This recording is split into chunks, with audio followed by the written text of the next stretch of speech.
Hi, another day, another surgery. So, today we are here at Hospital ng Parañaque for the 13th Philippine Academy of Aesthetic Surgery Cosmetic Surgery Mission. So, today we will be doing free rhinoplasty or nose lift and free blepharoplasty, yung eye bags and yung drooping eyelids. No? Libre po lahat yan. We will be doing today 45 cases of free cosmetic surgery.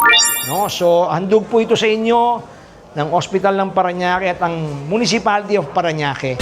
So, gusto po nating pasalamatan ng staff ng Hospital ng Parañaque. Siyempre po, unang-una po sa ating Medical Director, Dr. Redentor Entong Alquiros, and Administrator, Dr. Cherry Cruz. No? And ang ating pong Chief Nurse of the hospital, si Ma'am Meda Calderon. And the head nurse of the OR, Ma'am Kyla Bongbong. No? Hindi po Marcos. No? Bongbong, apelido niya po yun. So, siyempre, gusto rin natin pasalamatan ang ating pong ama ng lungsod ng Parañaque, Mayor Edwin Olivares. And ang ating Vice Mayor Benjo Bernabe.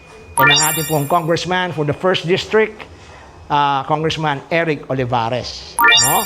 So, maraming salamat po sa inyong suporta. Sana po, mas marami po tayong cosmetic surgery mission na magawa dito sa Hospital ng Parañaque. No? Ang susunod po na slogan ng Parañaque, bawal po ang pango. Joke lang po. Wala pong pangit sa Parañaque, lahat po maganda. No? So, yan po. Here are the team. Nandito po, dito po ang blepharoplasty, yung mga eye bags and drooping eyelid surgery. Dito po natin ginagawa. Say hi to all the surgeons of the Philippine Academy of Aesthetic Surgery. No? So, yan po. Then, we will go here. Dito po yung ating nose lift room.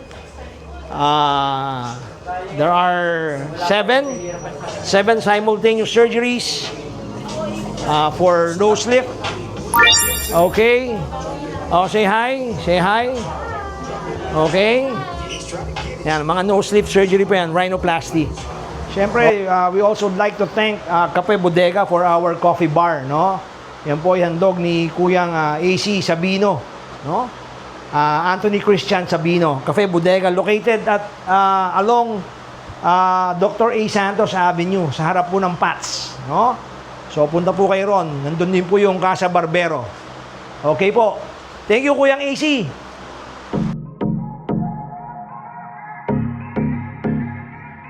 All the patients are on the 5th floor. No? Doon po sila nag-aantay. Then, ibababa po sila dito pag turn na po nila. Okay po. So, again, maraming salamat po sa lahat ng sumuporta sa ating cosmetic surgery mission. Sana po meron. Well, we do this every year. Once or twice a year. So, we will see you next year.